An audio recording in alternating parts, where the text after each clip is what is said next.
Assalamualaikum warahmatullahi wabarakatuh. Salam support untuk sahabat YouTube dimanapun Anda berada. Baik, welcome back to my channel ya. Bertemu lagi dengan Bang Riki. Baik, pada kesempatan kali ini kita akan membahas sedikit tentang YouTube ya, karena banyak juga dari teman-teman yang sudah menonton beberapa video saya.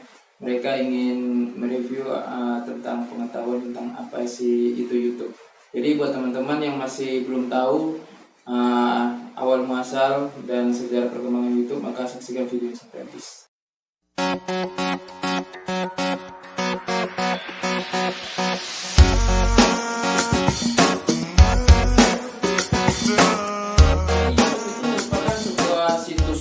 Dirancang untuk berbagi video ya, dan sudah jutaan video yang sudah terdapat di YouTube mengenai itu, baik mengenai konten tutorial tentang review produk, bahkan review produk dan tentang tips and trick dan banyak lagi halnya.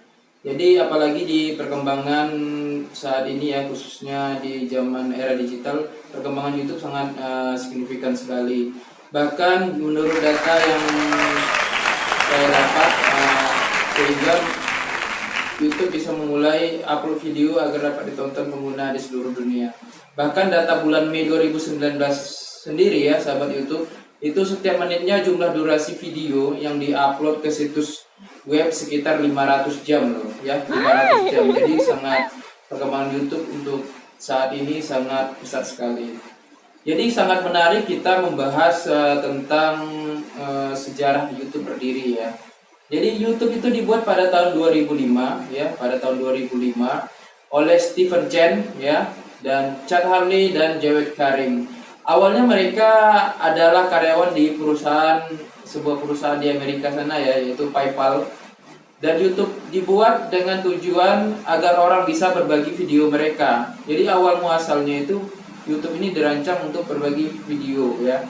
Dan sebelum YouTube ini dirancang, bahkan awal perencanaannya oleh Stephen Chen dan Chad Hurley, YouTube ini dibuat untuk media mencari jodoh ya, media mencari jodoh seperti Tinder gitu kalau kita bisa lihat saat ini ya. Dan namun seiring berjalannya waktu, YouTube itu menjadi situs untuk mempublish lagu ya, lucu-lucuan, serta untuk mempromosikan sebuah produk maupun perusahaan.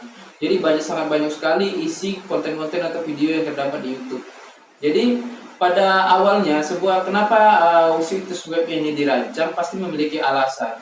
Contohnya dari Stephen Chen dan Chad Hurley.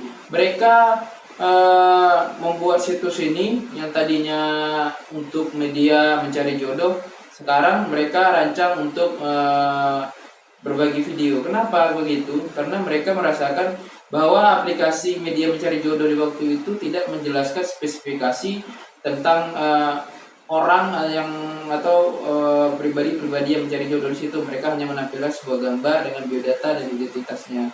Jadi tidak menampilkan secara langsung orangnya seperti apa ya. Kalau kita bisa lihat di media televisi sekarang itu ada seperti Take Me Out ya. Jadi banyak cara-cara seperti itu. Jadi mereka merancang itu karena itu tidak berjalan ya. Jadi mereka rubah untuk membuat YouTube. Dan belum lagi dari alasan dari Jawed Karim sendiri ya.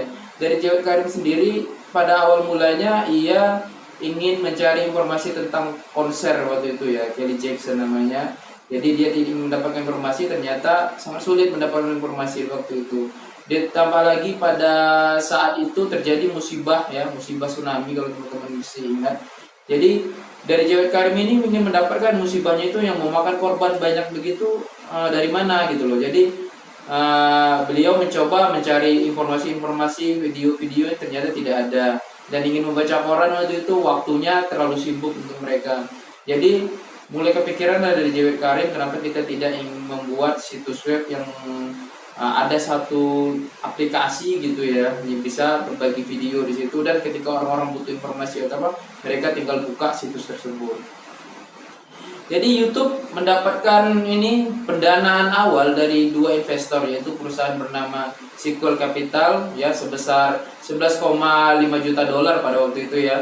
Dan pada November 2005, dan perusahaan Artis Capital Management sebesar 8 juta pada April 2006. Jadi karena pesatnya perkembangan YouTube ini, jadi banyaklah perusahaan-perusahaan yang berinvestasi di YouTube sendiri. Dan pada November 2006, Google membeli YouTube dengan harga 1,6 miliar dolar ya. Jadi kalau dihitung-hitung itu teman bisa pegel itu menghitung duit 1,6 miliar dolar oleh Google. Sehingga saat ini YouTube merupakan menjadi anak perusahaan dari Google. Jadi YouTube makin berkembang semenjak tahun 2006 semenjak diambil alih oleh Google. Mungkin teman-teman tidak heran lagi Google itu apa ya, karena Google merupakan perusahaan terbesar saat ini yang berada di dunia ya, sangat diakui. Karena kita teman tahu sendiri apa-apa saja yang kita lakukan di dunia maya atau menggunakan internet pasti melibatkan yang namanya Google. Jadi YouTube telah menghadapi banyak kritik segala aspek, terutama dalam hal konten, berhak cipta, sehingga pihak YouTube terus melakukan berbagai perbaikan kebijakan untuk meminimalisir terjadinya copyright di YouTube. Jadi teman-teman perlu pahami, jika teman-teman membuat video atau apa dan ingin berkreativitas di YouTube, jadi teman-teman harus memperhatikan yang namanya copyright ya, atau mengambil hak cipta atau kreativitas dari orang lain. Salah satu contoh kebijakan YouTube terbaru adalah dengan menerapkan sistem 1000 subscriber dan 4000 jam tayang ya. Jadi itu syaratnya yang harus pertama jika teman-teman ingin mendapatkan penghasilan dari YouTube. Jadi teman-teman harus mendapatkan 1000 subscriber dan 4000 jam tayang. Untuk penggunaan baru yang ingin mendapatkan penghasilan dari YouTube harus memenuhi dua syarat terutama, yaitu 1000 subscriber dan 4000 jam tayang.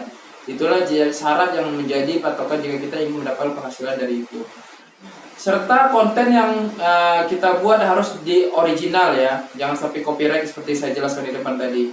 Karena setelah mencapai syarat monetisasi yaitu 1000 subscriber dan 4000 jam tayang, channel YouTube mereka akan ditinjau. Jadi channel YouTube yang kita bikin atau video-video atau konten yang kita buat itu akan dicek oleh pihak YouTube-nya sendiri ya, untuk bergabung dengan program YouTube AdSense. Jadi jika kita sudah mendapatkan 1000 subscriber dan 4000 jam tayang, kita akan masuk ke Google AdSense untuk mereka verifikasi agar bisa nggak konten ini dimasukkan iklan, atau sudah memenuhi syaratkah atau belum, atau masih ada copyright-nya di dalamnya itu. Jadi kita harus perhatikan teman-teman.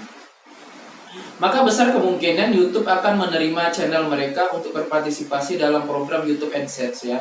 Namun apabila channel mereka dianggap kurang layak, maka YouTube akan memberikan waktu 1 bulan lagi untuk kita ya, sebagai YouTuber yang berkreativitas di dunia YouTube, untuk melakukan verifikasi, mengecek apa saja yang sudah ditinjau oleh pihak YouTube. Jadi kita harus memperbaikinya ya dari hari ke hari. Jadi sejarah dari YouTube ini sendiri ya, sampai ia bisa menghasilkan income yang sangat banyak teman-teman ya, sahabat YouTube dimanapun Anda berada. Mereka sangat melalui jalan terjal yang sangat tinggi ya. Mungkin kita ketahui sendiri YouTube di awal berdirinya hampir 1 minggu dan 2 minggu itu tidak ada orang yang berbagi video di sana, tidak ada yang mereka yang mengupload video ke sana. Bahkan mereka sempat frustasi ya bagaimana cara pengembangannya. Dan disinilah mulai muncul ide dari Jawed Karim, salah satu pendiri dari YouTube. Ia mengupload video yang berdurasi kalau saya tidak salah 17 detik ya. Nanti kita akan saksikan videonya. Jadi disitulah video awal ya, atau video pertama yang diupload di YouTube oleh Jawed Karim. Yang di waktu itu kalau saya tidak salah, yang pernah saya baca dan lihat videonya, itu dia berada di sebuah kebun binatang dan menjelaskan mengenai hewan yang di belakangnya itu adalah hewan gajah ya. Jadi sebenarnya hanya tergantung dari kemauan kita mau atau tidak terjun serius di dunia YouTube ini. Jika kita serius, insya Allah income itu akan datang dengan sendirinya ya. Jadi sebagai YouTuber kita juga mungkin saran dari saya atau pemula, jadi teruslah berkontribusi ya, berkreativitas di dunia YouTube, lakukan perubahan-perubahan dari awalnya. Mungkin semua orang tidak akan selalu bagus ya di awalnya, pasti akan dari jelek melakukan perkembangan, pembenahan, kembali lagi berkaca kepada diri sendiri apa saja yang kurang dan menerima kritikan dari orang.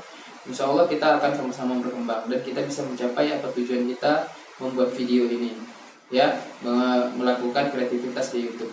Jadi saya akan nanti di video selanjutnya saya akan membuat tentang kisah sukses dari para pendiri YouTube. Jadi Saksikan selalu channel Bang Riki untuk mendapatkan informasi-informasi selanjutnya. Mungkin itu saja penjelasan dari saya, semoga bermanfaat. Dan jika ini bermanfaat, silahkan teman-teman subscribe, like, dan share ke teman-teman yang lainnya. Itu saya dari saya. Assalamualaikum warahmatullahi wabarakatuh. Ciao.